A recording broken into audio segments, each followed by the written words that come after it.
আমরা চলে যান সাক্ষ্য আইন থেকে আমরা শুরু করব। 15 মার্ক এখান থেকে আসবে। 15 সেট প্রশ্ন আছে। তো অনুমান, প্রশ্ন একে দেখেন অনুমান, এখান থেকে আপনি 1 মার্ক পেয়ে যাবেন। এই যে আপনার যে বিষয়গুলো সেট আপ করছি এখানে, ঠিক আছে, প্রশ্ন একে এখান থেকে আপনি খুব সম্ভাবনা আছে 1 মার্ক পেয়ে যাবেন ইনশাল্লাহ। তাহলে 1 মার্ক পাওয়ার জন্য আপনার কি করতে হবে? এই ধারাগুলো পড়তে হবে। তাহলে এটা কিভাবে পড়বেন আমি এটাই আপনাদেরকে এখন বোঝাচ্ছি। দেখেন অনুমান, আমরা সাক্ষ্য আইনে কি আছে এটা আগে বোঝার চেষ্টা করব। সাক্ষ্য আইন মানে কি? এটা একটা দিক নির্দেশনা, যে সাক্ষ্যটা কিভাবে নিবে, প্রমাণটা কিভাবে করবে, দেওয়ানি ফৌজদারি মামলায় সাক্ষ্য আইনের ব্যবহারটা কিভাবে হবে, ঠিক আছে, কোনটা আগে নিবে পরে নিবে, এই বিষয়গুলো সাক্ষ্য আইনে সুন্দর করে বলা আছে। তো আমরা যেহেতু আমাদের পরীক্ষার সামনে, আমরা হচ্ছে যেটা অপ্রয়োজনীয় সেটা আমরা ফোকাস করবো না, আমরা একদম পড়ার মধ্যে ঢুকে যাবো এখন। ঠিক আছে, সাক্ষ্য আইন কত সালের আইন এটা আপনারা দেখে নেবেন, 1872 সাল। আর এটার বেসিক সাক্ষ্য আইনের জনক কে, এগুলো আমি পড়াবো না। এগুলো আমার আইন বিচরণ এমসিকিউ উইন উইন বই যাদের কাছে আছে তারা ওখানে পেয়ে যাবেন, পড়ে নেবেন। তো আমরা এখন একদম পয়েন্টে চলে যাব, প্রশ্নের মধ্যে। ঠিক আছে, একদম প্রশ্ন এক, এখানে কি আছে এই জিনিসটা আমরা দেখার চেষ্টা করি। অনুমান, ঠিক আছে, এই অনুমানটা আমরা কি করব, ভালো করে পড়ব। তাহলে অনুমানটা কত ধারাতে আছে এটা আমরা কিভাবে আপনার দেখব, মনে রাখবো? এই যে দেখেন, আমি একটু টেকনিক শিখাই দেই, আপনি একটু খেয়াল করেন যে এই যে অনুমান, এটা লিখতে 4টা বর্ণ ব্যবহার করা হচ্ছে। সরয় একটা বর্ণ, ন, ম, ন, 4টা বর্ণ, সরয় ন ম ন, মানে 4 ধারাতে অনুমান সম্পর্কে বলা আছে। ঠিক আছে, কত ধারাতে? 4 ধারাতে অনুমান সম্পর্কে আপনার বলা আছে। তো অনুমান জিনিসটা কি? অনুমান হচ্ছে আদালত কোনো একটা বিষয় অনুমান করবে যেটা এখন প্রমাণিত না, সেই বিষয়টা আদালত কি করবে, অনুমান করবে। কি রকম অনুমান করবে এটা আপনার 4 ধারাতে সুন্দর করে ব্যাখ্যা দেওয়া আছে। আপনি পার্ট 4-এ অনুমানের ব্যাখ্যাটা পেয়ে যাবেন। আর অনুমানকে আমরা 3টা ভাগে ভাগ করি। একটা হচ্ছে may presume, shall presume, conclusive proof. May presume, এটার মানে কি অনুমান করবে। শ্যাল প্রিজিউম, অবশ্যই অনুমান করবে। কনক্লুসিভ প্রুফ, যেটা এটা হচ্ছে চূড়ান্ত অনুমান। এই 3টা ভাগ আমরা আবার আবার আলাদা করে দেখাই দিছি, যে কোন কোন ধারাতে মে প্রিজিউম বলছে, কোন কোন ধারাতে শ্যাল প্রিজিউম বলছে, কোন কোন ধারাতে কনক্লুসিভ প্রুফ নিয়ে কথাবার্তা বলছে। এই বিষয়টা আমরা কি করছি আবার, এই যে এই পাশে দেখেন ধারা দিয়ে দেখাই দিছি। ঠিক আছে, পাশে ধারা দিয়ে দেখাই দিছি। এখন আপনার কি করণীয়, এই যে অনুমান 4 ধারা, তো এটা থেকে তো বিস্তারিত জানতে হবে। জানতে হলে আপনি চলে যাবেন পার্ট 4-এ। আমি আজকে দিক নির্দেশনামূলক ক্লাস নিব, আমাদের কালকে থেকে মূল ক্লাসটা শুরু হবে। এই যে দেখেন, আপনি চলে যান এখানে, এই পার্ট 3টা আপনারা একটা রিডিং দিবেন।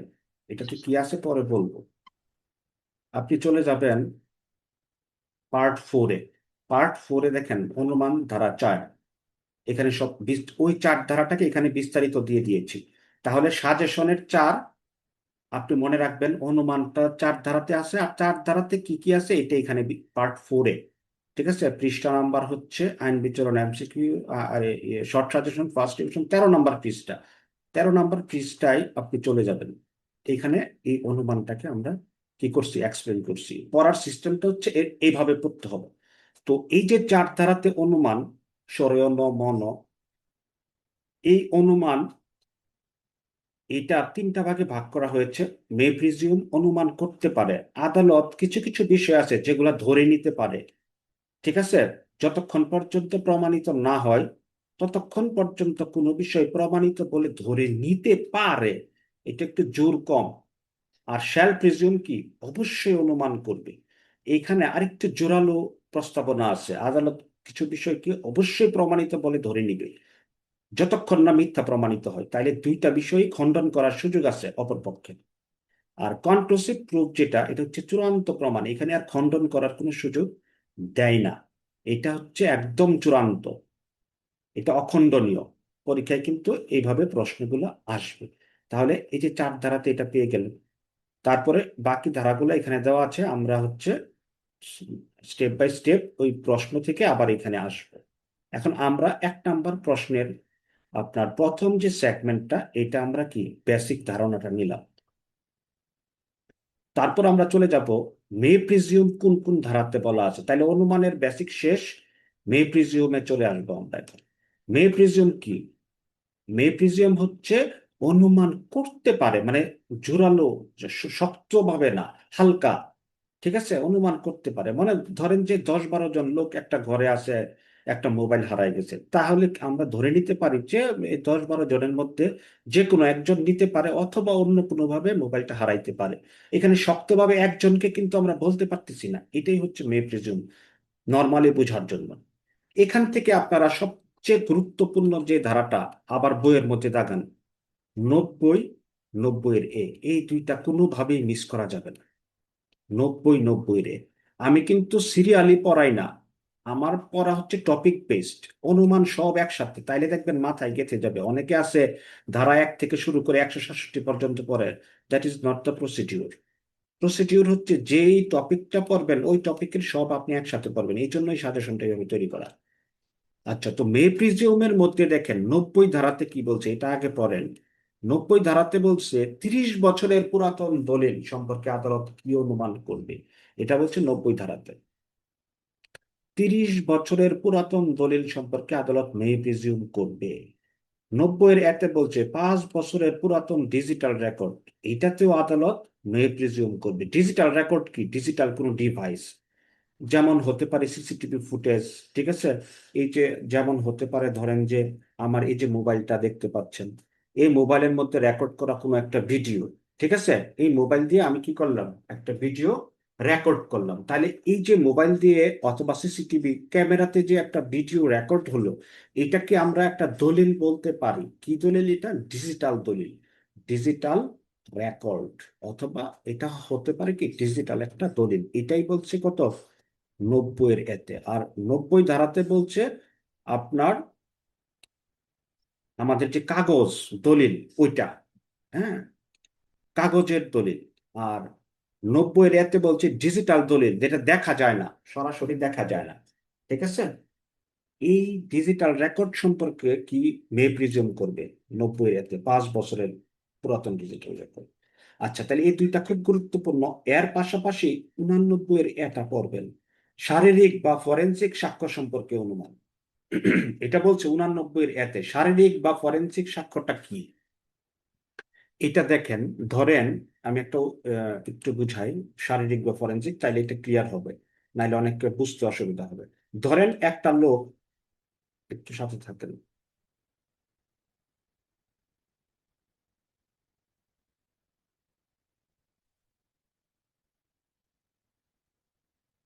একটু সাথে থাকেন।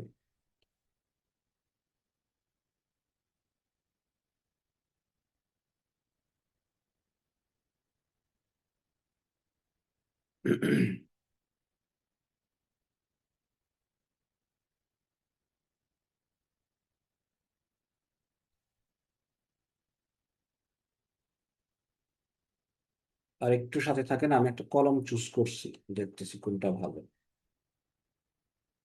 Okay?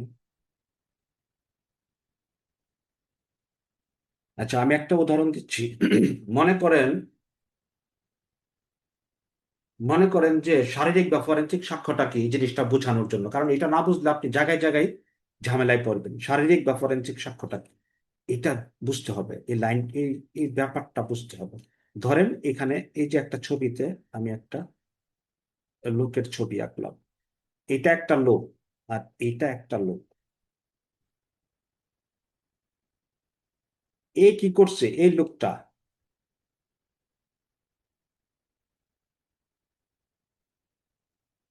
এই যে এই লোকটা, হ্যাঁ, সবুজ যে লোকটা, সবুজ কালারের যে ছবিটা আঁকলাম, সবুজ কালারের লোকটা লাল কালারের লোকের পেটে ছুরি দিয়ে আঘাত করছে, ও রক্তাক্ত হয়ে মাটিতে পড়ে আছে। এই সবুজ কালারের লোকটা যাওয়ার সময় তার শরীর থেকেও কিছু রক্ত মাটিতে পড়ে গেছে। তো এখন ও চলে গেছে, খুন করে চলে গেছে। তো পুলিশ আসলো, আয়সা দেখতে পাইলো যে সবুজ যে লোকটা, ওই লোকের রক্ত মাটিতে পড়ে আছে। এখন এটা কার রক্ত এটা আমরা সঠিকভাবে জানি না। আর এই লোক তো মাইরাই ফেলছে, এই লোকের বিষয় আলাদা। এখন মনে করেন আমাদের সন্দেহ হয়েছে যে সবুজ মিয়া এই লোকের মারছে, তো এটা ফাইন্ড আউট করব কিভাবে? এই যে সবুজের রক্ত পড়ে আছে মেঝের মধ্যে, এর রক্তের স্যাম্পলটা আমরা নিলাম, নিয়ে এটা ল্যাবে চলে গেল। কোথায় চলে গেল? ল্যাবে, যেখানে পরীক্ষা নিরীক্ষা করে। ল্যাবের মধ্যে সবুজের ওই যে স্পটের স্যাম্পল আমরা নিলাম, নেওয়ার পরে সবুজকে সন্দেহ হয়েছে, এখন সবুজের শরীর থেকেও আমরা রক্ত নিলাম, নিয়ে এই দুইটা স্যাম্পলকে আমরা অ্যানালাইসিস করলাম। ঠিক আছে, এই দুইটা স্যাম্পলকে আমরা অ্যানালাইসিস করলাম ল্যাবের মধ্যে। ঠিক আছে, যেটা ডিএনএ টেস্ট হতে পারে, deoxyribo nucleic acid, DNA test করা হলো।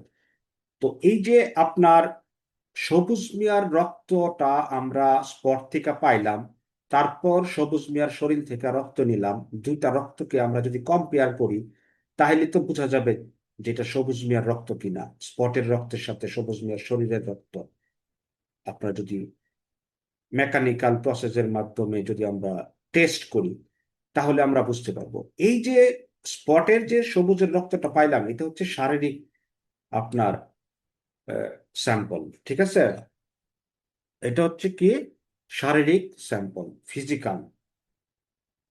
আর এই যে ল্যাবে টেস্ট করলো, টেস্ট করে যে রিপোর্টটা দিল, এটা হচ্ছে ফরেনসিক রিপোর্ট। ল্যাবে টেস্ট করে যে রিপোর্টটা দেওয়া হয়েছে, এটা হচ্ছে ফরেনসিক রিপোর্ট। আর স্পট থেকে যে স্যাম্পলটা পাওয়া হয়েছে, এটা হচ্ছে শারীরিক আপনার শরীর থেকে প্রাপ্ত স্যাম্পল। এই শরীর থেকে প্রাপ্ত স্যাম্পল ল্যাবে নিয়ে টেস্ট করে যে রিপোর্টটা পাওয়া যায়, সেটাকে বলা হচ্ছে ফরেনসিক রিপোর্ট। এখন শারীরিক বা ফরেনসিক সাক্ষ্য কি বুঝতে পারছেন কিনা, এটা আমাকে একটু বলেন। এইটা না বুঝলে কিন্তু অনেক জায়গায় আপনি ঝামেলায় পড়বেন। এটা বুঝছেন কিনা একজন আমাকে বলেন, শারীরিক বা ফরেনসিক সাক্ষ্য। জি স্যার, ইনশাল্লাহ। বুঝতে পেরেছি। ঠিক আছে, এই টার্মগুলো আপনার বুঝতে হবে। এগুলো না বুঝলে রিটেন পরীক্ষায় আপনি ধরা খাবেন, এমসিকিউতে ধরা খাবেন, সব জায়গায়। এই জন্য এই টার্মগুলো আপনাকে বুঝতে হবে। তাহলে শরীর থেকে প্রাপ্ত স্যাম্পলকে আমরা বলছি ফিজিক্যাল বা শারীরিক স্যাম্পল। আর ওই স্যাম্পলটা ল্যাবে অ্যানালাইসিস করলে সেটাকে আমরা বলতেছি ফরেনসিক রিপোর্ট। ফিজিক্যাল স্যাম্পল থেকে প্রাপ্ত রিপোর্টটা হচ্ছে ফরেনসিক রিপোর্ট। আচ্ছা, তো এই বিষয়টা যদি আমরা বুঝে যাই, তারপর আমাদের এগুলো হচ্ছে বেসিক জিনিস। আচ্ছা, তাহলে এটা বলছে 89 এতে, তাহলে এই তিনটা ধারা কি আমরা পারবো না? ক্লাসের মধ্যেই মুখস্থ করতে হবে, তিনটা ধারা কি আমরা পারবো কিনা? 90, 90 রে, 89 রে। পারবো স্যার, পারবো স্যার। ঠিক আছে, গুড। তাহলে আপনার প্রস্তুতিটা এইভাবে নিতে হবে, প্রথম অনুমানটা শেষ করবেন, তারপর মে প্রিজিউমটা শেষ করবেন, দেখবেন এই তিনটা থেকে একটা দ্বারা পরীক্ষায় চলে আসতে পারে। আর যারা একটু আরেকটু বেশি পড়তে চান, তারা 88 এ পড়বেন, না না হলে এটা বাদ রাখবেন। এটা হচ্ছে ডিজিটাল কমিউনিকেশন সম্পর্কে অনুমান, ডিজিটাল কমিউনিকেশন 88 এ, এটা না পড়লেও সমস্যা নেই। আচ্ছা, তারপরে আমরা চলে যাব শ্যাল প্রিজিউমে। মে প্রিজিউম শেষ, এই তিনটা ধারা আর কিচ্ছু করতে হবে না। মে প্রিজিউম থেকে শ্যাল প্রিজিউমে চলে যাব। শ্যাল প্রিজিউমে মানে অবশ্যই অনুমান করবে, একটু জোরালো। মনে করেন যে একটা ঘরের ভিতর দুইটা লোক আছে, অথবা একটা লোক আছে, একটা মোবাইল হারায় গেছে, তাইলে আমরা কি এখানে জোরালো ভাবে বলতে পারি না যে এই লোকটাই চুরি করছে, যতক্ষণ পর্যন্ত প্রমাণিত না হয়। 10 জনকে বলা কঠিন, একজন আছে রুমের ভিতর, একটা মোবাইলই ছিল, এটা চুরি হয়ে গেছে। এখন বাইরে থেকেও কেউ নিতে পারে, কিন্তু যেহেতু আমরা দেখতে পাচ্ছি ঘরে একটা লোকই ছিল, তাহলে আমাদের জোরটা বেড়ে গেছে। এটাই হচ্ছে শ্যাল প্রিজিউম, মানে কি একটু শক্তিশালী। যেমন শ্যাল প্রিজিউমের মধ্যে কি জাবেদা নকলের শুদ্ধতা। জাবেদা নকল কি? ওই যে সই মোহরি নকল, যেটা আদালত থেকে আপনি উঠান, সই মোহরি নকল, এটাই হচ্ছে জাবেদা নকল, এটাই হচ্ছে সার্টিফাইড কপি। জাবেদা নকলের শুদ্ধতা সম্পর্কে আদালত শ্যাল প্রিজিউম করবে, কারণ ধরেন আপনি মনে করেন যে এটা একটা জাবেদা নকলের কপি, এখানে কি, যে অফিসার ওর সাইন থাকে না, আদালতের সিলমোহর থাকে না জাবেদা নকলের মধ্যে, তাহলে ধরান কি ধরতে পারি আমরা যেটা সঠিক, বুঝতেছেন কিনা? জি স্যার, তারপরে বুঝতে ডিএলআর, পারতেছি। ডিএলআর এর মধ্যে যে রিপোর্টটা থাকে এটাও আমরা শ্যাল প্রিজুম করতে পারি। তারপরে আম মুক্তারনামা, মানে কি, ধরেন আপনি একটা জমি বিক্রি করার জন্য একজনকে পাওয়ার দিয়েছেন, ঠিক আছে, এটা হচ্ছে আম মুক্তারনামা কি একটা, আসলে একটা গ্রুপে ফোন দিচ্ছে, আসলে টেকনোলজি সম্পর্কে আইডিয়া নিতে, জুমে জয়েন করতে পারে না, এটা কথা হলো, ওরা গ্রুপ থেকে বের করে দিতে হবে। এটা স্যার পাওয়ার অফ অ্যাটর্নি না স্যার? আচ্ছা দাঁড়ান, আমি একটা মেয়েকে গ্রুপ থেকে বের করে দিচ্ছি, ও বুঝে না, জুম ক্লাস বুঝে না, এটা রেখে লাগবে, গ্রুপের মধ্যে কল দিচ্ছি।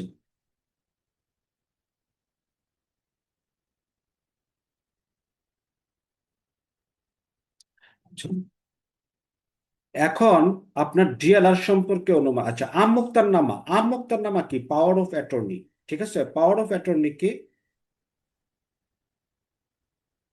ওই যে একটা জমি বিক্রির জন্য মনে করেন যে একজনকে আপনি পাওয়ার দিলেন যে তুমি আমার অবর্তমানে, আমি বিদেশে আছি, তুমি আমার জমি বিক্রি করো, তাহলে এটা কি, ওনার সাইন সিগনেচার থাকে ওই দলিলের মধ্যে, এটা কি একটা কি, শ্যাল প্রিজুম করবো যতক্ষণ মিথ্যা প্রমাণিত না হয় যে এটা অবশ্যই সঠিক, অবশ্যই অবশ্যই, মে প্রিজুম কিন্তু অবশ্যই না, হতে পারে, আর শ্যাল প্রিজুম কি অবশ্যই সঠিক। আর এটা হচ্ছে এই যে 85 আপনারা কিন্তু এই যে এই লেখার সাথে এই কমা পর্যন্ত এই ধারা, এরপর একটা পরের ধারা, পরেরটা পরের ধারা, তাহলে আম মুক্তার নামা কত নাম্বার, 3 নাম্বার অবস্থানে, এখানে ধারা কত নাম্বার, 3 নাম্বার অবস্থানে, বুঝতেছেন বিষয়গুলা? ডিজিটাল ফর্মে অনুমান, এই যে দেখেন আম মুক্তার ডিজিটাল ভার্সন, এটা হচ্ছে 85 ডিজিটাল ভার্সন। আর তারপরে হচ্ছে আপনার ডিজিটাল রেকর্ড স্বাক্ষর অনুমান, এটা হচ্ছে 85 বি। আর ডিজিটাল স্বাক্ষর সনদ, এটা হচ্ছে 85 সি। তাহলে এই সবগুলো দ্বারাই হচ্ছে কি, শ্যাল প্রিজিউম। এটা আপনাকে একটু কষ্ট করে মুখস্থ করতে হবে, আগে ফ্যাক্টটা বুঝতে হবে, তারপরে ধারাগুলো আপনাকে একটু কষ্ট করে মনে রাখতে হবে। আশা করছি আপনি বুঝে যাবেন, অনেক কিছুই বুঝবো, আমরা বুঝাবো। আজকে প্রথম দিন অল্প অল্প করে আমরা ধারণা দিচ্ছি, তারপরে সব আস্তে আস্তে আপনার মাথায় চলে আসবে, না আসলে আমাকে জানাবেন, আমি চেষ্টা করব এগুলো সব সমাধান করার জন্য। এবং এইভাবে আপনি কি করবেন, মুখস্থ করবেন, ঠিক আছে?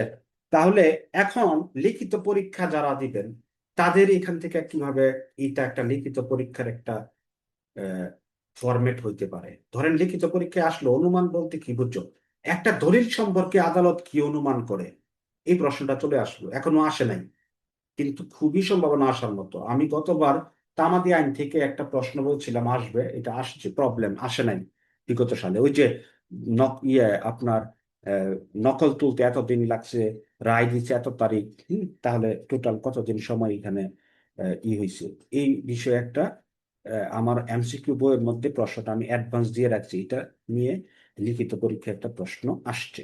অতএব যেটা আসে নাই কিন্তু গুরুত্বপূর্ণ, এটা কিন্তু আমার জানা আছে, এটা আপনাকে পড়তে হবে। এখন এটার প্রশ্নটা হচ্ছে অনুমান কি, একটা দলিল সম্পর্কে আদালত কি অনুমান করতে পারে, এটা কিন্তু আমি পড়াইছি। এই এই প্রশ্নটা যদি আসে তাহলে আপনি সব ধারা কিন্তু দেওয়া যাবে না। দলিল সম্পর্কে অনুমান দেখেন, তাইলে আপনি কি দিবেন, আপনার কনসেপ্টটা কিভাবে ক্লিয়ার করতে হবে।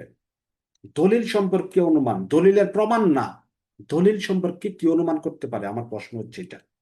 তো দলিল সম্পর্কে আদালত কি অনুমান করতে পারে, এই প্রশ্নটা যদি আপনার চলে আসে তাহলে আপনি লিখবেন, প্রথমেই লিখবেন 79 ধারা, এটা কি একটা দলিল না, খালি একটা লাইন লেখা দিবেন, লিখবেন যে দলিল সম্পর্কে আদালত যে যে অনুমান করতে পারে নিম্নে কি ব্যাখ্যা করা হবে। প্রথম দিবেন আপনার, লিখবেন সাক্ষ্য আইন 1872-এর 79 ধারা মতে জাবেদা নকলের শুদ্ধতা সম্পর্কে আদালত শ্যাল প্রিজিউম করবে, 79 ধারা। ওই যে সার্টিফাইড কপিটা, এটা কি একটা দলিল না? আপনারা তো মনে করেন জমি জমার দলিলই দলিল, যেটা ডকুমেন্ট এটাই দলিল, বাংলা হচ্ছে দলিল, ইংরেজিতে হচ্ছে ডকুমেন্ট। তাহলে জাবেদা নকল কি, এখানে সাইন সিগনেচার থাকে, এটা একটা দলিল। তারপরে দেখবেন আমুক্তারনামা, এটাও একটা দলিল। এখানে কি সাইন সিগনেচার থাকে, এগুলো মাথায় আনতে হবে। তারপর ডিজিটাল ফরম্যাটে আমুক্তারনামা, এটাও একটা দলিল।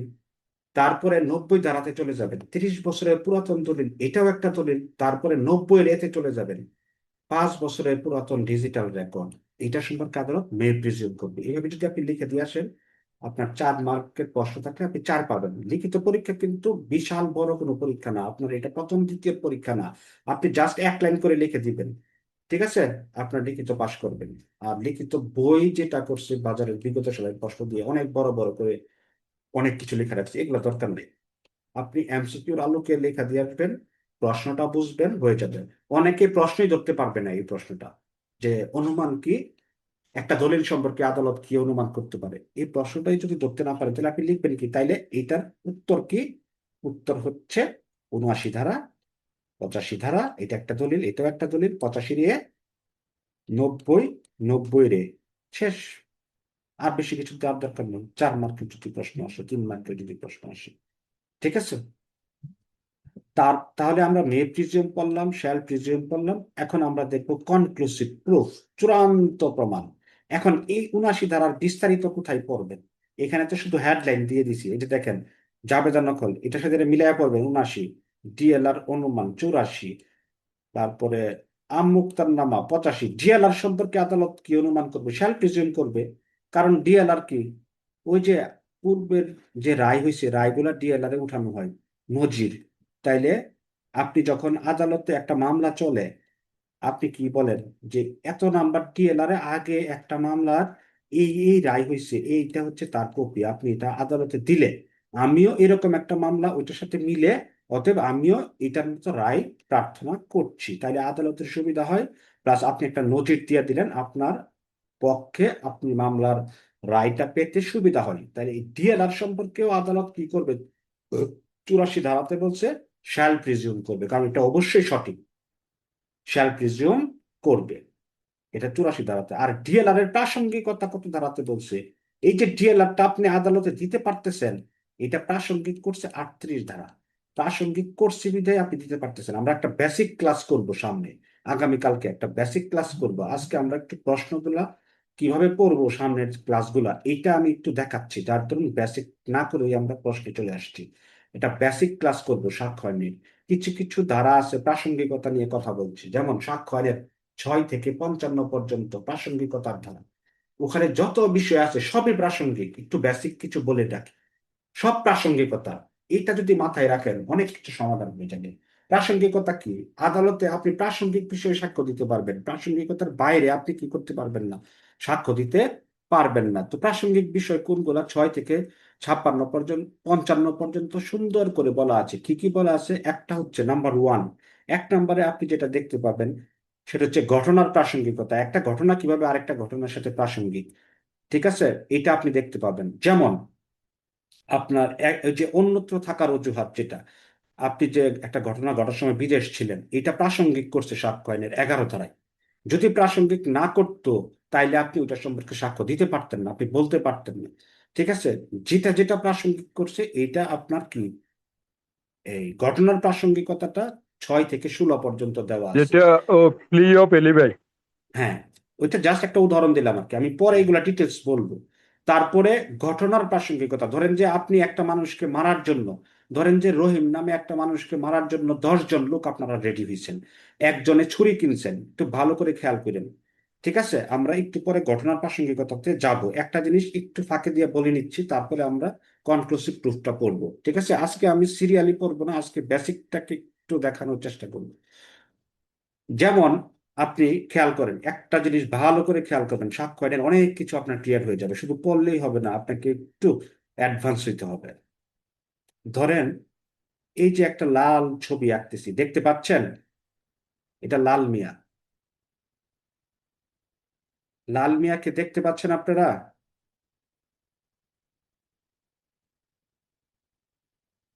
এই দেখা যাচ্ছে কি না?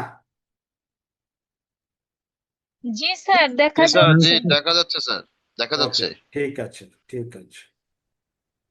এই লাল মিয়াকে মারার জন্য মনে করেন যে আপনারা এই গ্রুপে মনে করেন এখন 50 জন ক্লাস করতেছেন, 50 জন লাল মিয়াকে মারার জন্য আপনারা 50 জন রেডি, 50 জন 50টা কাজ করছেন, ঠিক আছে? 10 জনে মিলে হচ্ছে কি করছেন, গাড়ি ভাড়া করছেন যে শুক্রবারে সিলেটে গিয়ে ওরে মারবো। একজন ছুরি কিনছেন, একজন বটি কিনছেন, একজন দা কিনছে, আর একজন পিস্তল কিনছে, আর একজন দড়ি কিনছে। এইভাবে 40 জন 40টা কাজ করছে এক এক দিনে। ধরেন শুক্রবারে মারবেন, কি বারে? শুক্রবারে। তো আপনারা এক সপ্তাহ আগে থেকে প্রস্তুতি নিচ্ছেন। তো শুক্রবারে মারবে, এর আগে মনে করেন এর আগের শনিবার থেকেই আপনারা প্রস্তুতি নিচ্ছেন, সামনে শুক্রবারে মারবেন। শনিবারে একজন দা কিনছে, রবিবারে বটি কিনছে, সোমবারে পিস্তল কিনছে, মঙ্গলবারে আপনার মনে করেন যে বিষ কিনছে, ঠিক আছে? বুধবারে গাড়ি ভাড়া করছে, বৃহস্পতিবারে লোক কয়েকজন পাহারা দিছে। এইভাবে আপনারা 50 জন গেছেন গিয়ে ওরে মারার জন্য। রহিম নামে আপনাদের গ্রুপ থেকে একটা নাম বলেন, কে আসবেন বলেন? মনিরুজ্জামান। ঠিক আছে, মনে করেন মনিরুজ্জামান ভাই সাহসী। এই যে এটা হচ্ছে মনিরুজ্জামান, এগুলো বুঝতে হবে, না বুঝলে অনেক সহজ হয়ে যাবে। এই যে মনিরুজ্জামান ভাই, এই সবুজ রঙের, উনি কি করছে, যে ছুরিটা কিনছিল, মনে করেন রহিম ছুরিটা কিনছে, ছুরিটা নিয়ে এর পেটের মধ্যে বসায় দিছে, কেউ দড়ি দিয়া গলায় আটকাইছে, ঠিক আছে? আর বাকিরা দাঁড়ায় আছে এবং প্রোটেকশন দিচ্ছে। তাহলে কি, এই যে আপনার দড়ি কিনছে, বটি কিনছে, এক এক দিন এক একটা কাজ করলেও সবগুলা কি রহিমের মৃত্যুর জন্য কেনা হয়েছে। তাহলে কি আমরা বলতে পারি না যে সবগুলা ঘটনার জন্য সবাইকে দায়ী করতে পারবো না? জি। যদিও এক একটা এক এক দিন ঘটছে। কেউ ও যদি বলে আমি তো গাড়ি ভাড়া করছি, আমি তো মারি নাই, তাইলে কেউ দায় থেকে মুক্তি হতে পারবে? মুক্তি পাবে? জি না। পাবে না। এটাই বলা হয়েছে 6 ধারাতে। দেখেন 6 ধারাতে কি বলছে, আমরা একটু যদি 6 ধারার দিকে যাই, এই যে আমরা ঘটনার প্রাসঙ্গিকতা পড়ব।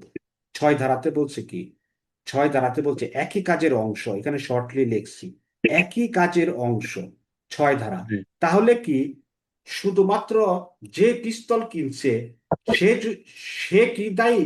সবাই দায়ী। মনে করেন কেউ বিষ কিনছে কিন্তু বিষটা কাজে লাগানো হয় নাই, সে বলবে যে আমি বিষ কিনছি, এই বিষ দিয়ে তোরে মারা হয়নি, সে কিন্তু দায় এড়াইতে পারবে না, কারণ সবাই পরিকল্পনার অংশীদার। একই কাজের অংশ বলতে পারি না আমরা যে সেম ট্রানজাকশনে হয়েছে, একই কাজের অংশ হিসাবে সবাইকে মৃত্যুর জন্য সবাই কাজ করছে, যদিও তারটা ব্যবহার হয়েছে হয় নাই, কিন্তু সবাইকে আমরা এক এক দিন এক একটা ঘটনা ঘটলেও আমরা দায়ী করতে পারি। এটাই হচ্ছে একই কাজের অংশ হিসাবে সবগুলো ঘটনা কি প্রাসঙ্গিক, এটাই ঘটনার প্রাসঙ্গিকতা। একটা ঘটনা আর একটা ঘটনার সাথে প্রাসঙ্গিক। এখন দেখেন দড়ি কিনছে, এটা কি প্রাসঙ্গিক না? রবিবারে দড়ি কিনছে, সোমবারে পিস্তল কিনছে, মঙ্গলবারে বটি কিনছে, বুধবারে গাড়ি ভাড়া করছে, বৃহস্পতিবার কয়েকজন মিলে পাহারা দিছে। তাহলে কি এগুলাকে আমরা এই একই ঘটনার অংশ হিসেবে বলতে পারি না? এইটাই হচ্ছে একই কাজের অংশ। এইটাই হচ্ছে 6 ধারা, ঘটনার প্রাসঙ্গিকতা। এখন এই 6 ধারাটা একটু ডিটেলসে আপনারা এখান থেকে পড়ে ফেলবেন, পার্ট 2 পরে পড়বেন। এই যে এখানে আমরা কি একটু ডিটেলস বলে দিছি, রেস গেস্ট একই কাজের অংশ, যে ঘটনাগুলো বিচার্য ঘটনার সাথে অবিচ্ছেদ্যভাবে সম্পর্কিত এবং একই কাজের অংশ হিসেবে বিবেচিত সেগুলো প্রাসঙ্গিক। যেমন ককে হত্যা করার সময় গ চিৎকার করলো, কয়ের নাম বলে ডাকার সাহায্য করলো, চিৎকারটি ঘটনার সাথে প্রাসঙ্গিক। মার্সে দেখে চিৎকার করছে। আর আমি আরেকটা উদাহরণ দিছি, এটা বড় উদাহরণ তাই বইয়ের মধ্যে দেই নেই, ঠিক আছে? এই বড় উদাহরণটা থেকে আপনারা বুঝতে পারতেছেন না যে একটা ঘটনা কিভাবে আরেকটা ঘটনার সাথে প্রাসঙ্গিক।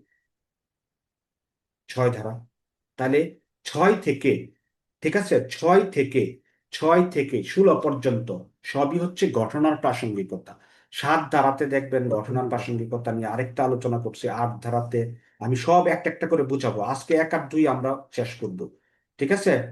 তারপরে 10 ধারাতে, 11 ধারাতে, এগুলো সবগুলোতে ঘটনার প্রাসঙ্গিকতা বলছে। এখন 6 ধারাটা কি আপনারা বুঝছেন কিনা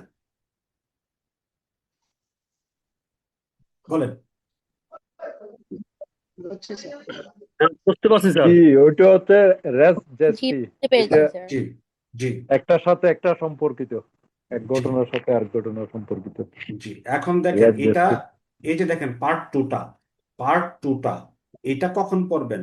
পার্ট 2টা এখন দেখেন, আজকে আমি বই সম্পর্কে একটু আইডিয়া দিব, তারপর আমরা কালকে থেকে মেইন ক্লাসটা শুরু করি। রেজ গেস্টিটা আপনি একটু খেয়াল করুন, এটা কেমনে আপনাকে হেল্প করবে। এটা আগে পড়লে হবে না, এটা পড়তে হবে পরে। একটু সাথে থাকেন। এটা ডিলিট করে দিই।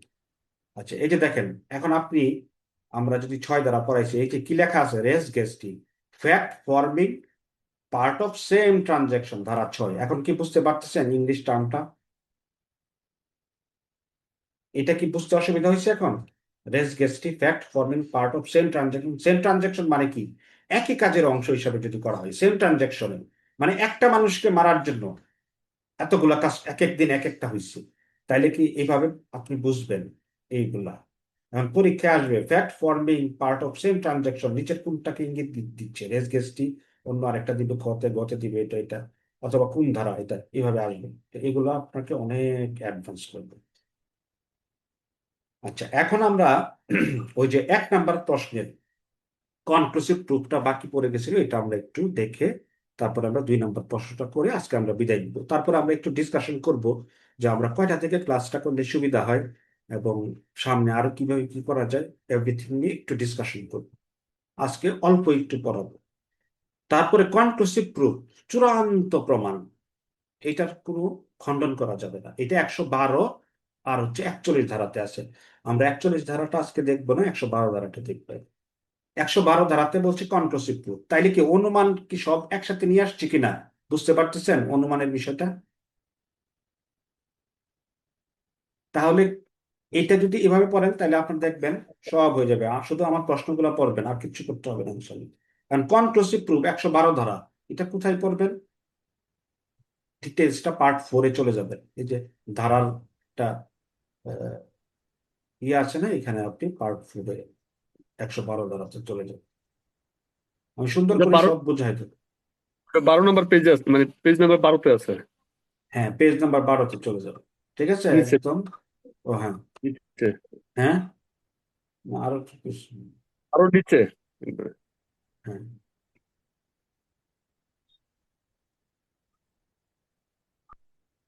এই যে দেখেন 112, সন্তানের বৈধতার চূড়ান্ত প্রমাণ, ঠিক আছে? এখান থেকে এটা পড়বেন, সন্তানের বৈধতার চূড়ান্ত প্রমাণ, কনক্লুসিভ প্রুফ, ঠিক আছে? তো সাক্ষ্যয়নের 112 ধারাতে সন্তানের বৈধতার চূড়ান্ত প্রমাণের কথা বলা হয়েছে। এখন এটার কথা হচ্ছে বিবাহ চলমান থাকা অবস্থায়, খেয়াল জি। করেন, বিবাহ হইছে, এখন আপনাদের সন্তান যদি জন্মগ্রহণ করে, ঠিক আছে, তাইলে আমরা কি বলবো? যে এটা আপনাদের বৈধ সন্তান। কারণ বিবাহ আছে, সন্তান হয়েছে, এখানে তো আর মানে কোনো অবিশ্বাসের কিছু নাই, এটা অবশ্যই বৈধ সন্তান।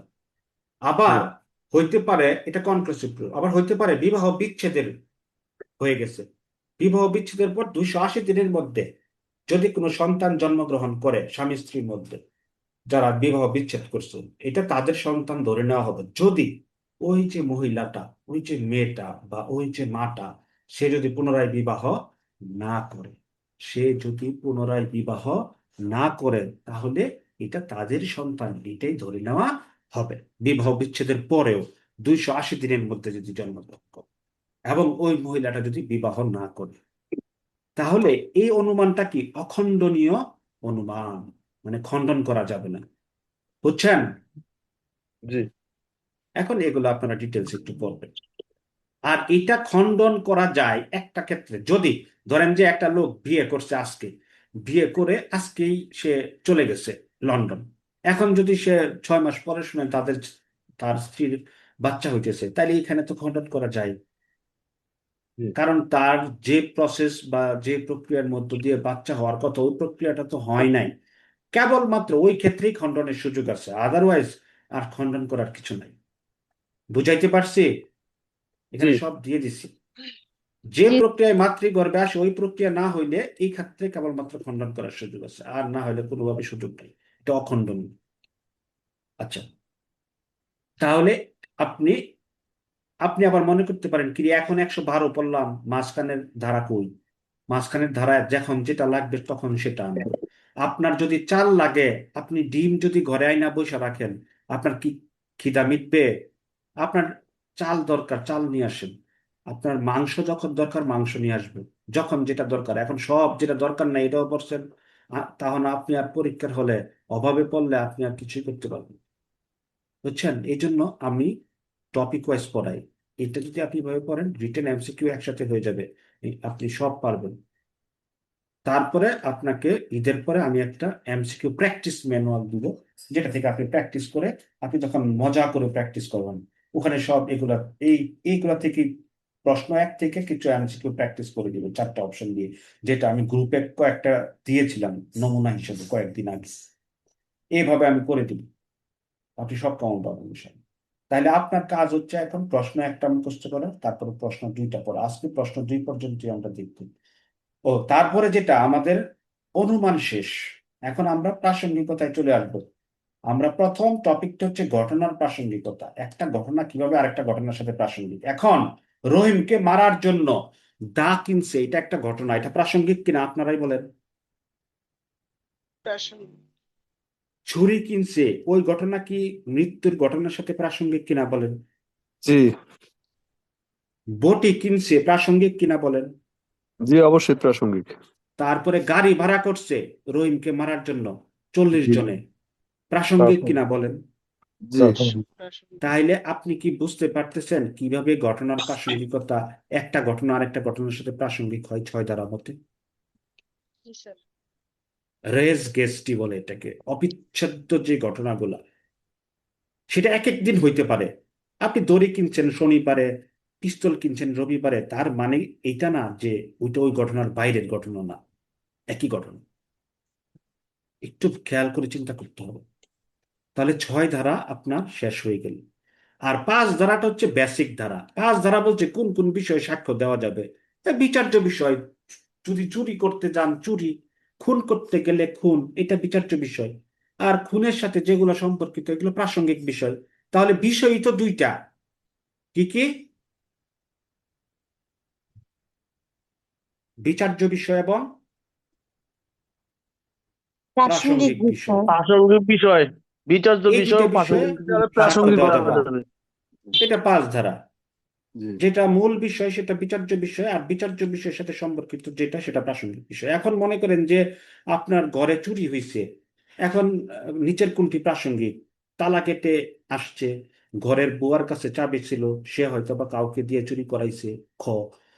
3 নাম্বার, ছোট গ, পাশের বাড়ির রহিমার মা অসুস্থ, এটা কি, কোনটা অপ্রাসঙ্গিক বলেন এই 3টার মধ্যে চুরির ঘটনার সাথে? পাশের বাড়ির রহিমা মা অসুস্থ। অসুস্থ, এটা কোনোভাবেই প্রাসঙ্গিক না, কিন্তু ওই 2টা প্রাসঙ্গিক। কারণ কাজের বুয়ার কাছে চাবি ছিল, সে কাউকে দিয়া চুরি করতে পাঠাইতে পারে, এইগুলাই হচ্ছে প্রাসঙ্গিক। এখন চুরি করার সময় তার একটা ব্যবহার করা জামা ঘরে রেখে গেছে, এটাও প্রাসঙ্গিক। মানে বিচার্য বিষয় না থাকলে প্রাসঙ্গিক বিষয়ের কোনো দাম নাই। আচ্ছা, তাহলে আমরা 5-6 পড়ে ফেললাম, এখন 7-এ চলে আসেন। ধারা 7, 7-এ কি বলছে? 7-এ বলছে দেখেন, তাহলে এই যে দেখেন, বিচার্য ঘটনা প্রাসঙ্গিক ঘটনা, এটার সাথে মিলাই দেন 5। একই কাজের অংশ, এটা কোনটা? 6। তারপর কারণ ও পরিণাম, এটা হচ্ছে কি 7। কিভাবে প্রাসঙ্গিক হয় এটা আমরা একটু দেখবো। কারণ ও পরিণাম, ধরেন উপলক্ষ কারণ পরিণাম, এটার আগে একটু উপলক্ষ লিখে ফেলেন। উপলক্ষ কারণ পরিণাম, উপলক্ষ কারণ পরিণাম, এটা কিভাবে প্রাসঙ্গিক হয়? এটা বলছে 7 ধারাতে। মনে করেন আপনাকে একটা অফিস থেকে সিলেট পাঠানো হয়েছে, শতে সিলেট শতে 7, কিছু জিনিস টেকনিক করে মনে করেন, আরো টেকনিক শিখাবো পরে। সিলেট পাঠাইছে, অফিস থেকে ট্যুরে পাঠাইছে, তাইলে উপলক্ষ কি? ট্যুরে যাওয়া। উপলক্ষ হচ্ছে ট্যুরে যাওয়া। আপনাকে ওখানে একজন আপনার কাছে টাকা পাইতো 1 লাখ, ধরেন সিলেটের এক বন্ধু, আপনি টাকা দেন না 2 বছর ধরে, ওখানে আপনারে পাইছে। ও কি করছে? আপনারা ধরছে, এই টাকা দিয়ে আজকে, আপনি বলতেছেন টাকা দিব, ও বলে 2 বছর ধরেই বলছিস দিবে, আজকে সিলেট পাইছি তোকে মাইরা ফেলবো। তো ও ধস্তাধস্তি করে ওরে মাইরা ফেলছে। তাইলে কি উপলক্ষ কি? ওর লাশটা ঢাকা বাড়ি সিলেট পাওয়া গেছে কেন? উপলক্ষ কি?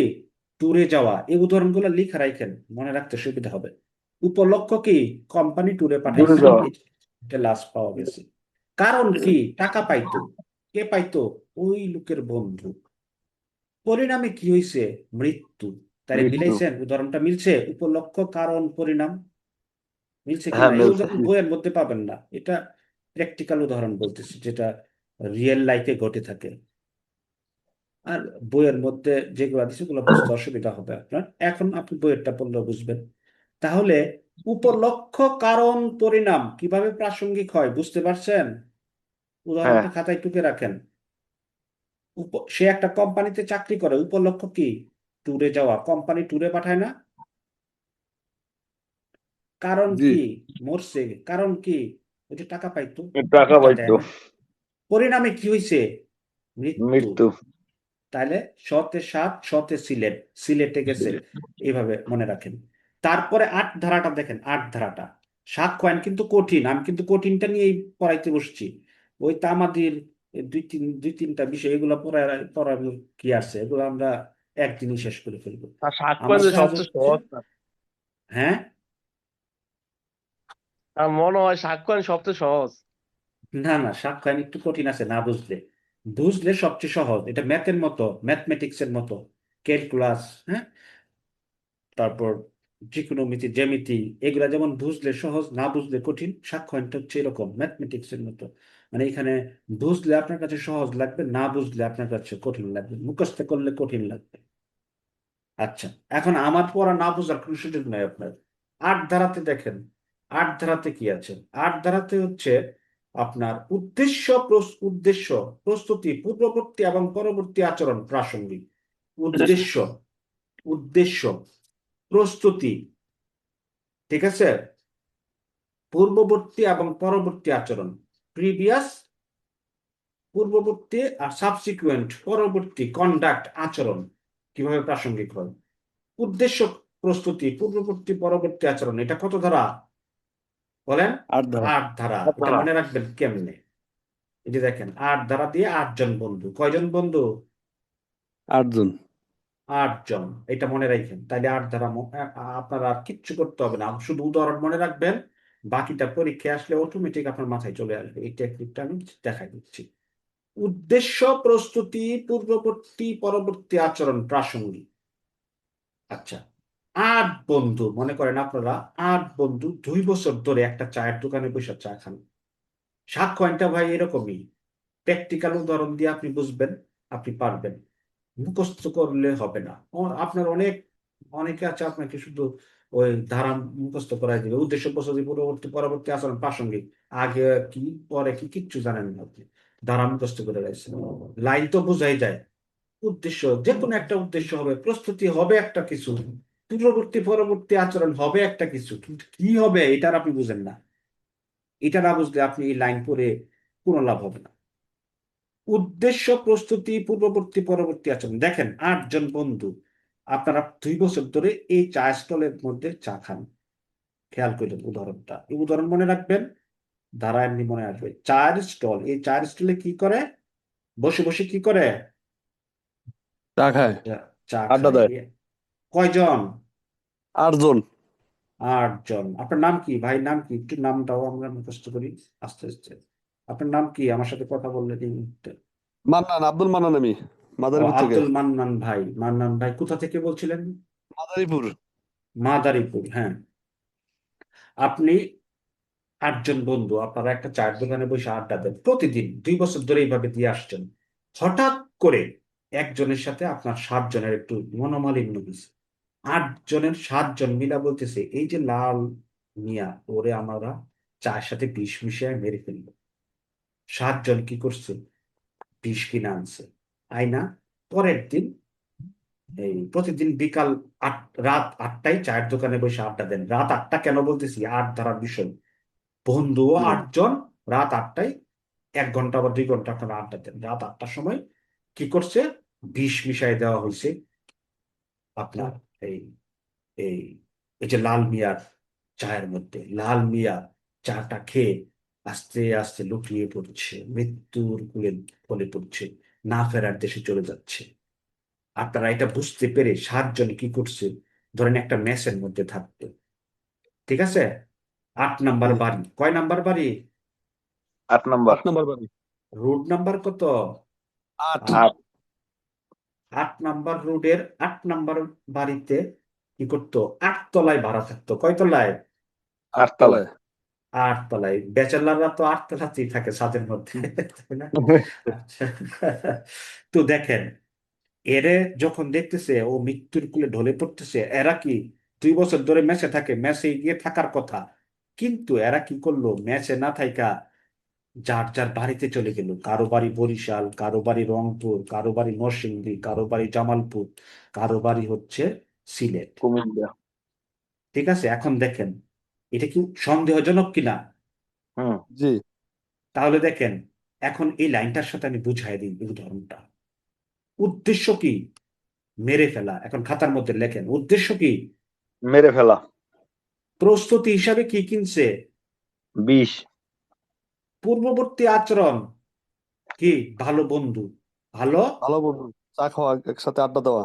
একসাথে আড্ডা দেওয়া। পরবর্তী আচরণ কি? যার যার মতো পালায়া গেছে, লুকায়া গেছে, মেসে আর নাই। 8 নাম্বার বাসার 8 তলায় নাই। পরবর্তী আচরণ কি সন্দেহজনক কিনা? জি জি, অবশ্যই। যে কিরে, এরা 8 জন প্রতিদিন চা খাইতে আসতো, আজকে নাই, ঘটনা কি? হুম। এটা সন্দেহজনক। তাইলে কি এগুলো সবগুলা ঘটনা প্রাসঙ্গিক কিনা সেটা বলেন। হ্যাঁ, জি জি, প্রসঙ্গিক। অবশ্যই। তাইলে আপনার 8 দ্বারা কি লাইন মুখস্থ করতে হবে, না উদাহরণ মনে রাখলে 8 দ্বারা হয়ে যায়? উদাহরণ মনে রাখলে হয়ে যাবে। তাহলে এইভাবে পড়বেন, বুঝছেন কিনা? অনেকে আছে এই লাইন মুখস্থ করতে করতে যান শেষ। সবগুলা সাক্ষ্য আইন জ্ঞান, প্রত্যেকটা আইনের এইভাবে যদি আপনি একটু বুঝে বুঝে আপনি পড়েন, আপনার অনেক কিছু ইয়ে হতে হবে। তারপরে যদিও আমি কিছু জিনিস অ্যাভয়েড করে করে দেখাবো, কারণ আমরা 1.5 মাসে শেষ করব 6 মাসের কোর্স। ঠিক আছে? এই জন্য আপনারা একটু অ্যাক্টিভ থাকেন, হয়ে যাবে ইনশাল্লাহ। তাইলে দেখেন, এখন আমার এই যে আপনাকে একটা উদাহরণ বলছি, 8 বন্ধু, উদাহরণটা একজন আমাকে একটু বলেন।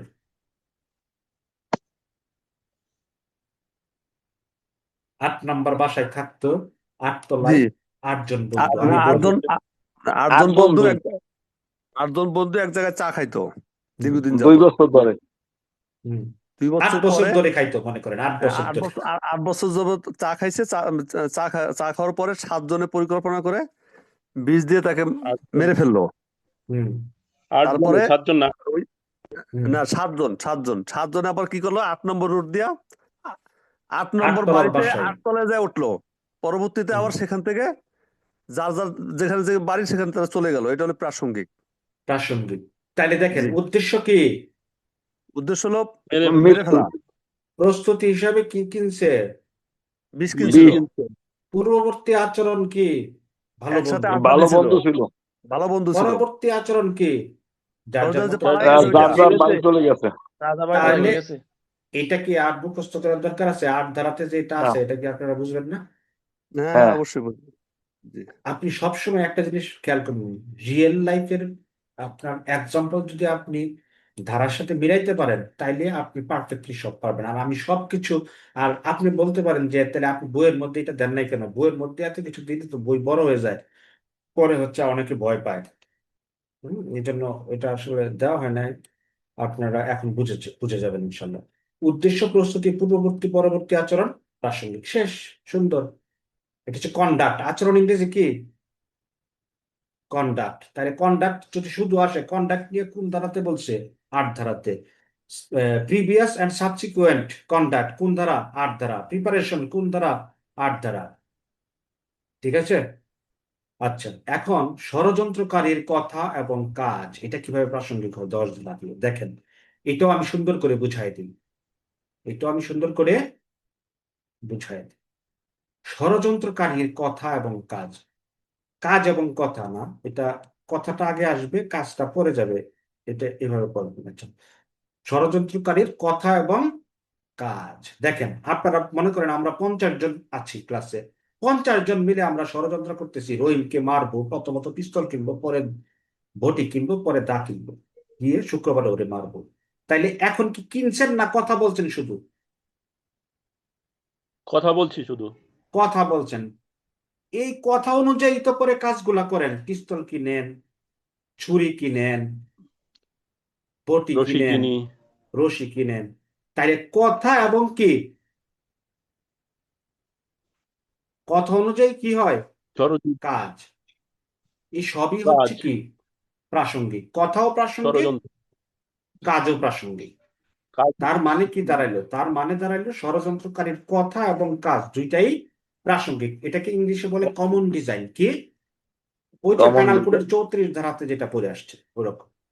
তাইলে 10 ধারা শেষ। 11 ধারা অন্যত্র থাকার অজুহাত, অন্যত্র থাকার অজুহাত, অন্যত্র অজুহাত। থাকার অজুহাত। ওই যে একটা ঘটনা ঘটার সময় আপনি আমেরিকা ছিলেন, তাহলে আসামি কি বলবে?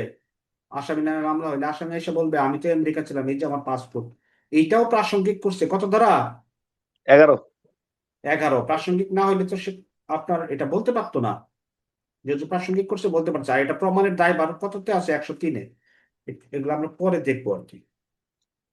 তাহলে 1 আর 2 বুঝছেন ঘটনার হ্যাঁ, প্রাসঙ্গিকতা। এরপরে আগামী ক্লাসে যেটা দেখবো স্বীকৃতির প্রাসঙ্গিকতা, তারপরে দেখবো স্বীকারোক্তির প্রাসঙ্গিকতা, বুঝছেন কিনা? তারপরে দেখবো বিবৃতির প্রাসঙ্গিকতা, তারপরে দেখবো আপনার বিশেষজ্ঞের মতামতের প্রাসঙ্গিকতা, তারপরে দেখবো চরিত্রের প্রাসঙ্গিকতা। খুব সুন্দর করে আপনার পড়বো। তারপরে দেখবো সাক্ষ্য আইনে কোন কোন বিষয়গুলাকে আপনার কি করা হয় নাই, এই প্রমাণের দরকার নাই। কিছু কিছু বিষয় আছে যেগুলো প্রমাণের দরকার নাই। এখন বেসিক 5 মিনিট বেসিক কিছু কথা বলুন। দেখেন, সাক্ষ্য আইনটা হচ্ছে আপনার একটা সুন্দর বুঝে পড়লে আপনি পারফেক্টলি পারবেন। প্রথমত আমরা সংজ্ঞা পড়ব। এটা আজকে পড়াই নাই, সংজ্ঞাটা 3 ধারাতে আছে। কিভাবে আছে এটা মনে রাখার টেকনিক আছে, বলে দিব সামনের ক্লাসে। আর আমরা হচ্ছে আপনার প্রাসঙ্গিকতা নিয়ে পড়ছি, এর আগে অনুমানটা পড়ে ফেলছি। ঠিক আছে? পরে প্রাসঙ্গিকতার মধ্যে ঘটনার প্রাসঙ্গিকতার কিছু জিনিস বললাম আজকে, রেস গেস্টি, তারপরে হচ্ছে বাকি জিনিসগুলা 7 ধারা, 8, 10 ধারা, 11 ধারা। তারপরে স্বীকৃতির প্রাসঙ্গিকতা, স্বীকৃতি কি, স্বীকৃতিকে দিতে পারে, স্বীকারোক্তি কি, স্বীকারোক্তি কারা কারা দিতে পারে, কোন কোন স্বীকারোক্তি প্রাসঙ্গিক, কোনটা অপ্রাসঙ্গিক, এগুলো আমরা দেখবো আজকে না, সামনের ক্লাসে।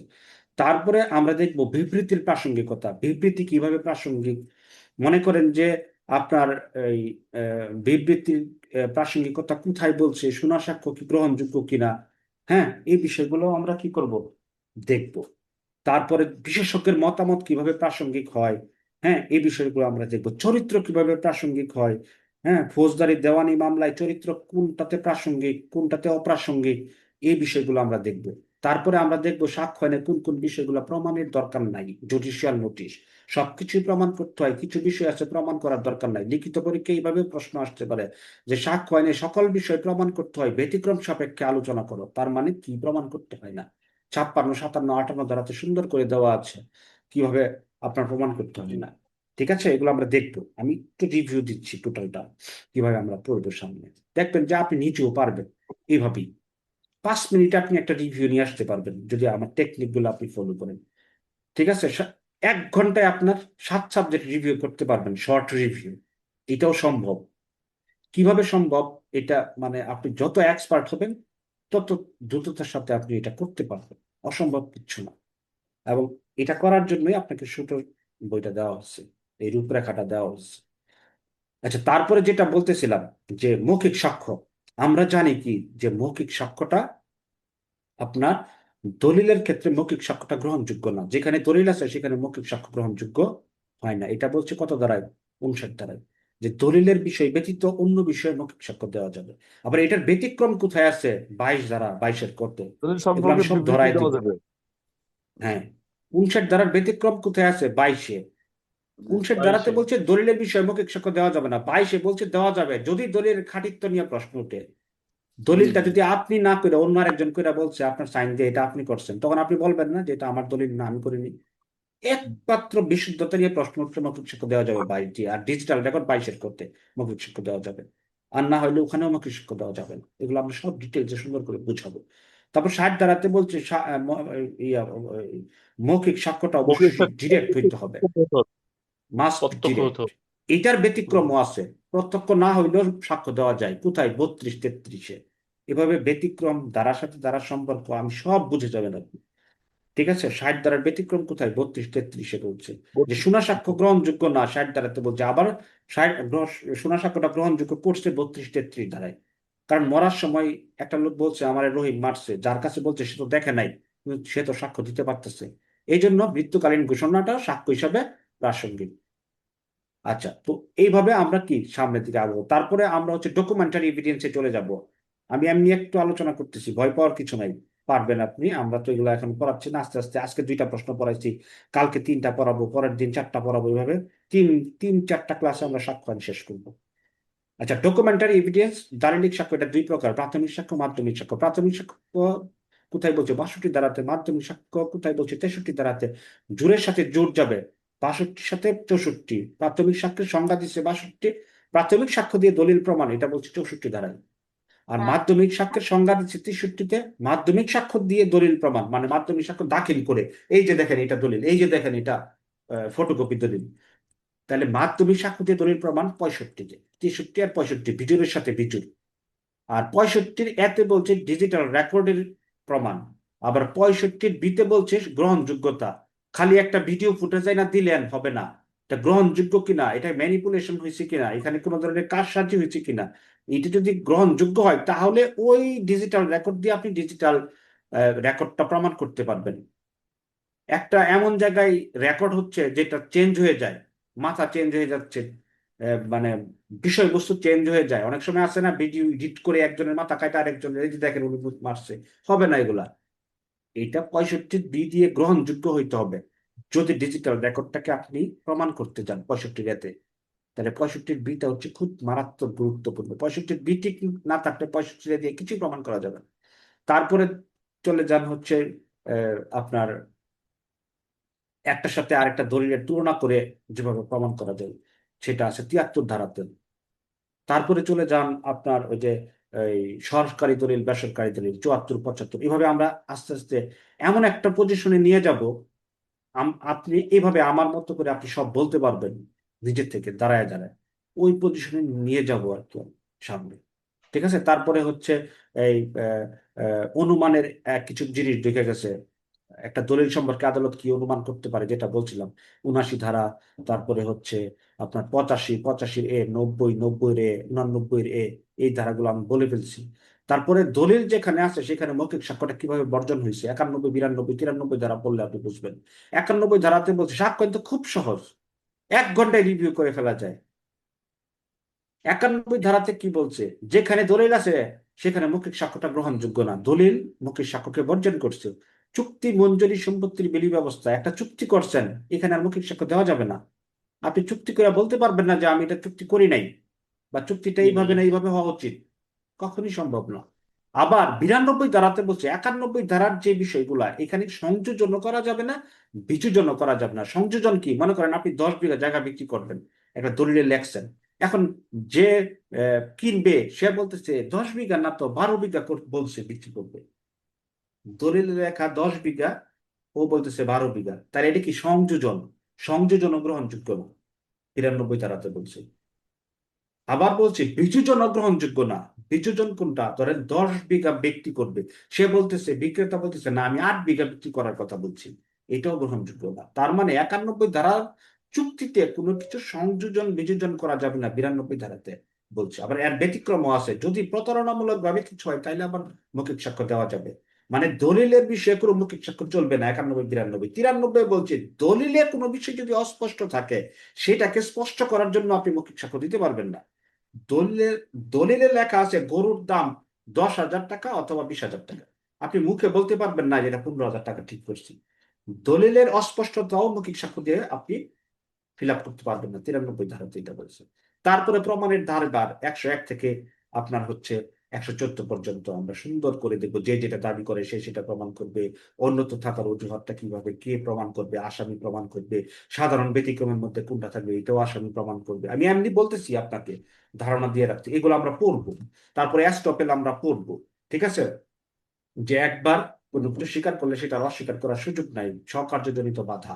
ঠিক আছে, আপনি মালিক স্বীকার করে বাসা ভাড়া দিয়ে আসছেন, অ্যাডভান্স করে আসছেন, তাহলে তো আপনি তো তাকে মালিক স্বীকার করতেই হবে। আপনি বাসায় উঠার পরে তার মালিক অস্বীকার করা যাবে না। 116 ধারা। আপনি একটা চিঠি রিসিভ করে ফেলছেন, আপনি বলতে পারবেন না রিসিভ করার পরে যে এটা দেওয়ার সময় তো এটার মালিক, এটা দেওয়ার মতো ক্ষমতা তোমার ছিল না, এটা বলার সুযোগ নাই।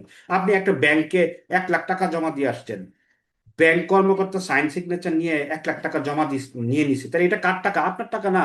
এখন আপনি মনে করেন যে কোথাও থেকে চুরি করে আনছেন, এখন ব্যাংক কর্মকর্তা এটা বলার সুযোগ আছে যে আপনি 1 লাখ টাকা চুরি করে আইনা রাখছেন, আপনার দিব না? এটা কি বললে হবে?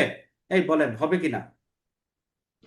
জি না, জি না, হবে না। তাহলে আপনি যখন সাইন দিয়ে কোনো একটা চিঠি রিসিভ করে ফেলেন, রিসিভ করার পরে আর আপনি বলতে পারবেন না যে আপনি যেটা দিচ্ছেন ওটার মালিক তো আপনি না, এটা বলার সুযোগ নাই। এগুলো আমি সুন্দর করে বুঝাই দিব। এটা কত ধারা বলছে? 117 ধারা, বরাত চিঠি, যেটা আপনারা জানেন। আপনার একটা প্রিন্সিপাল, ভারপ্রাপ্ত প্রিন্সিপাল, মনে করেন একটা চিঠি লেখা একটা স্কুলে পাঠাইছে, ওই স্কুলের আরেক প্রিন্সিপাল এটা রিসিভ করছে। এখন সে যদি বলে আপনি দেওয়ার সময় তো আপনি দেওয়ার মালিক ছিলেন না, এটা বলা যাবে না, কারণ তো সাইন সিগনেচার দিয়ে রিসিভ করে ফেলছে। ব্যাংক কর্মকর্তা বলতে পারবে না যে আপনি তো এই জায়গার মালিক না, এই টাকার মালিক না, এটা বলার সুযোগ নাই, জমা হয়ে গেছে। এগুলো আমরা পরে আরো ডিটেলসে জানবো। সাক্ষীর যোগ্যতা 118, 119, 120। সাক্ষীর অযোগ্যতা, আরেকটা যোগ্যতা আছে 133। হ্যাঁ, এগুলো আমরা দেখবো। অযোগ্যতা কোথায়, এটাও আমরা দেখবো। সাক্ষীর অযোগ্যতা আছে, যোগ্যতা আছে, এই যে টপিক ধরে ধরে যখন আমরা প্রশ্ন অনুযায়ী পড়বো, আপনি রিটেন এমসিকিউ একসাথে হয়ে যাবে। তারপরে আরো কিছু বিষয় যেগুলো আছে, হ্যাঁ, আপনার জবানবন্দি, যারা পুনঃজবানবন্দি কি, সংজ্ঞা কি, লিডিং কুশন কি, হ্যাঁ, সবগুলো জিনিস আমরা একসাথে পড়বো আস্তে আস্তে। আমি একটা আপনার মনে করাই দিচ্ছি যে এই টপিক গুলো আছে, এগুলো আমাদের পড়তে হবে। বৈরী সাক্ষী কি, এগুলো আমরা দেখবো। তারপরে রিফ্রেশিং মেমোরি কি, এগুলো আমরা দেখবো। বিচারকের সাক্ষ্য গ্রহণের ক্ষেত্রে সীমাবদ্ধতা আছে কি, এটাও আমরা দেখবো। বিচারক সবাই সাক্ষ্য নিতে পারবে না। একটা সরকারি কর্মচারী ডাইকাই না, বিচারক বলতে পারবে না তুমি এই বিষয়ে সাক্ষ্য দাও। কেন বলতে পারবে না? এটা 165 ধারাতে আছে, বিচারকের সাক্ষ্য গ্রহণের সীমাবদ্ধতা। ঠিক আছে? এই যে বিষয়গুলা, এগুলো আপনাকে যদি কম্পাইল করে ব্রেনে নিয়ে রাখতে পারেন, তখন দেখবেন রিটেন এমসিকিউ আপনি একবারে পাশ করে ফেলবেন। আমার কথা বুঝতে পারছেন? আমি কিন্তু হ্যাঁ। অপ্রয়োজনীয় কথা ক্লাসে বলি না। আমার ক্লাস শেষ আজকে 1 আর 2। এখন আমরা সামনে কবে ক্লাস করব, কয়টায় করব, আমি এখন আলোচনা করব। আমার পড়া শেষ। জি স্যার। আপনাদের কিছু বলতে পারেন, বলবেন। কখন ক্লাস করলে ভালো হয় বলেন তো? না, আমাদের তো এই পড়ার টাইমটা তো অবশ্যই স্যার, পড়ার টাইমটা অবশ্যই রাত 10টার পরে বা 10টায়। 10টায়। হ্যাঁ, এইটাই আমাদের পক্ষে সুবিধা হয়। জি জি, আমরা তো 10টায়। সবাই পেশাজীবী, তো চাকরি বাকরি হ্যাঁ, করি স্যার, আমরা স্যার পারবো না। আচ্ছা, তো রাত 10টা থেকে আমরা ক্লাস করব, সমস্যা নেই। আর হচ্ছে তারাবির নামাজে কোনো সমস্যা হচ্ছে না তো কারোর? না না, আচ্ছা। আর একটা ইস্যু হচ্ছে আপনার 1 আর 2, আমি যে প্রশ্নটা পড়ছি এটা আপনারা বাসায় লিখে প্র্যাকটিস করবেন কিনা? অবশ্যই করব, না করলে পারবো না তো। না দেখে প্র্যাকটিস করবেন, তাইলে দেখবেন 15টা টপিক যদি আপনার মাথায় থাকে, আপনারা টেনশন করতে হবে না। আর আজকের পড়াটা আপনারা বুঝছেন কিনা? জি, বুঝতে পারছি। আচ্ছা, ঠিক আছে, তাহলে আজকে আর আমরা বেশি দূর আগাবো না, যেহেতু আমাদের রমজান মাস। আহ, আমরা কবে ক্লাস করব আবার বলেন? একদিন সময় দিব, শুক্রবার। দেন স্যার, সমস্যা নেই। আচ্ছা, শুক্রবার সপ্তাহে ক্লাস করব। কয়দিন ক্লাস হবে? আমরা 3 দিন করার চেষ্টা করব, হ্যাঁ? ঠিক আছে, ঠিক আছে, অসুবিধা নেই। জি 3 দিন স্যার, করার চেষ্টা করব। আচ্ছা, যেহেতু সামনের ক্লাসে যেহেতু হ্যাঁ, লাস্ট লাস্ট কয়েকটা মানে 3 সপ্তাহে 3টা ক্লাস মিস গেছে। আমার মনে না, হয় স্যার ওইটা শুরু হয় নাই, একটা আজকে সপ্তাহ থেকেই শুরু সময় হয়েছে। নিয়ে।